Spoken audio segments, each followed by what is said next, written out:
Sigma is an absolute powerhouse. He's one of the most misunderstood heroes, which is why in today's Game Leap guide, you'll be learning everything that you need to know to master this amazing hero. My name is Agonius, I'm a multi-season Grandmaster player, and I can't wait to show you all the neat tips and tricks that you can abuse on Sigma in order to climb the ranks fast. Visit our website GameLeap.com for hundreds of guides organized into courses helping you learn every hero from Genji and Hanzo to Sombra and much, much more. We have a special 25% discount for you today. Click on the link to get your full membership today for just a few dollars. See you on the inside. For starters, Experimental Barrier is an extremely flexible tool. However, just like any other shield tanks, managing your shield health and only using it when needed is crucial to winning shield battles.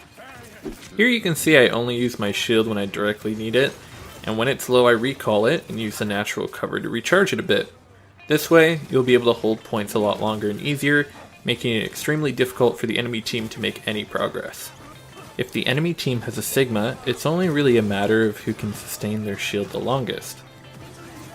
Another thing to avoid with his Experimental Barrier as well are placing what I call dead shields.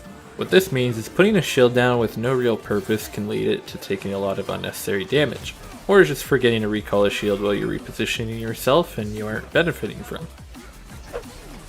Sigma only has 1500 health on his barrier, so how good of a Sig player you are is determined by how well you can conserve shield without putting you or your team at too great a risk. If you're playing Sigma with an Orisa, you don't need to have your shield directly with hers all of the time. Orisa is able to sustain shield uptime much easier, since hers is only cooldown based. What you can do instead is when her shield breaks in between cooldowns, you can use your own and recall it once she puts another one down.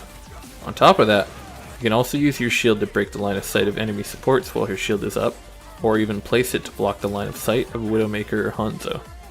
Your shield can also be recalled and deployed almost instantly, so use this reactively to block ultimates like McCree's Deadeye. Additionally, you can bait out a lot of abilities by recalling your shield and putting it back up immediately.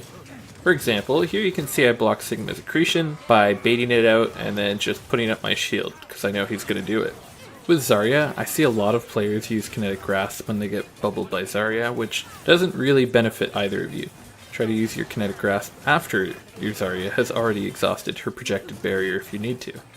When your Zarya calls out a bubble or bubbles you, make sure to drop your shield as fast as possible and immediately put it back up after the effect ends. This way you can get your Zarya some charge, all while still maintaining your shield uptime. Make sure to play carefully when using Gravitic Flux, since you can still be stunned or killed and cancel it at the start of the cast. However, as soon as you lift them up with your ultimate, even if you do get stunned or killed out of it, the effect will still persist without you.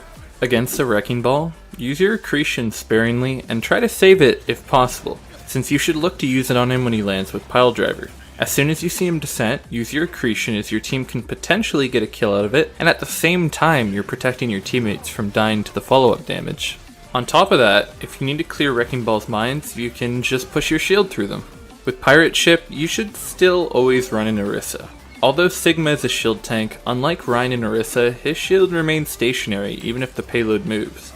Instead, you can play Sigma more like an off-tank with an Orisa protecting the Bastion on the payload. Additionally, you can use Sigma's shield to protect the Bastion in between of Orisa's shields. Since you have so much flexibility with your shield, don't be afraid to create space aggressively with it. Move your shield in the direction you're moving to create space aggressively, or retreat with your team safely. Against an Orisa Roadhog, you can actually block Hog's Hook with Kinetic Grasp when you get halted into the air, so be sure to save it to waste their pulled pork combo.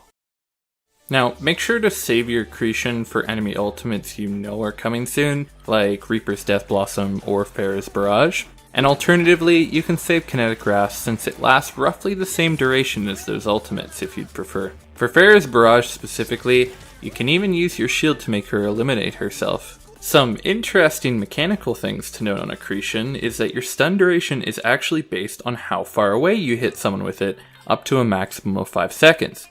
And on top of that, you can knock a Bastion out of his turret mode or Wrecking Ball out of his roll with it, since it applies a knockdown effect instead of a stun.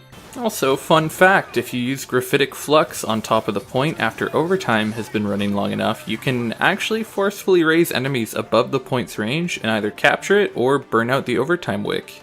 As you can see, there's so many flexible possibilities with this hero that make him a fantastic addition to the tank roster, and I could very much see him be able to be both an off tank or a main tank depending on who you run alongside him.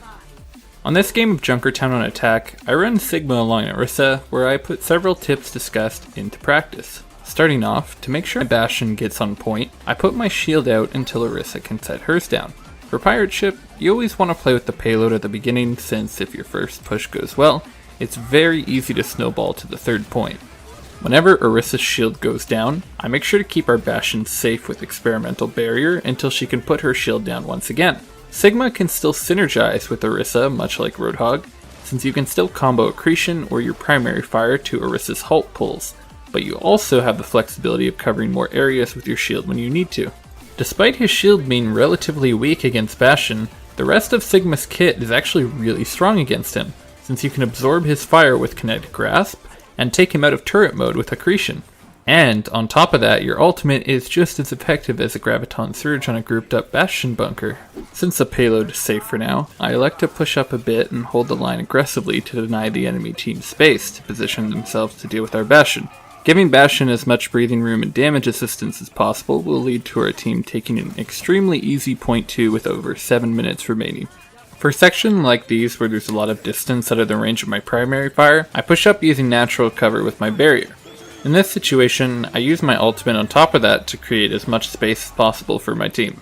At this point in the VOD, I play extremely aggressively since I have Kinetic Grasp off cooldown and my shield is nearly full health, so if I needed to, I could escape safely. Sigma thrives in small corridors where it's easy to guarantee damage on your target. So since I still have Kinetic Grasp, I continue to play aggressively and make it as difficult as possible for the enemy team to exit the spawn room. Since I just use Accretion here, the Bastion goes into turret mode since I don't have the tool to knock him out of it off cooldown. I immediately deny him any kind of meaningful damage, and I already have my ultimate built again in just 30 seconds. As the payload is getting extremely close to the end, I commit my Grav Flux and finish off the fight to secure victory for our team.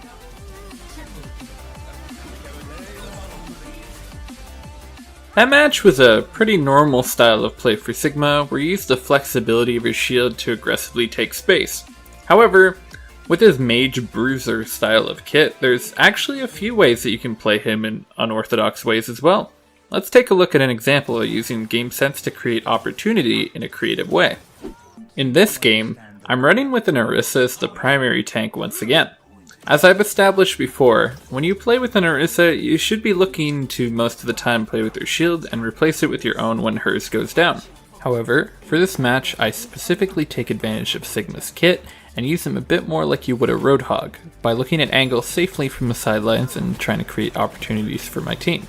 So, starting from this point, my Orisa is dead, and I'm still safely trying to find an opportunity to get a pick or create space for my team.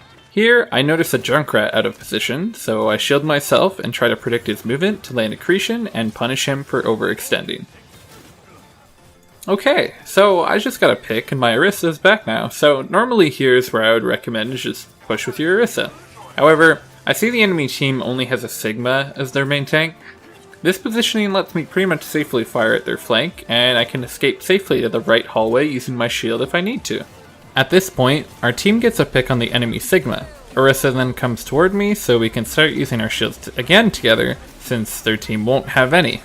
I notice my health is getting low since our healers died, so I elect to go to the nearest small room where the fight is still very much winnable. Since the area is small, it's very easy to land my primary fire and abilities, taking this Moira out and even the fully charged Symmetra. Now that I'm back at full health, there's only a Zarya, Junkrat, and a Zenyatta left. Zarya was out of position from chasing our team and is the biggest threat still alive. Since I see she's almost at half health, I use my ult to eliminate her before she can get to the safety of the Sigma shield.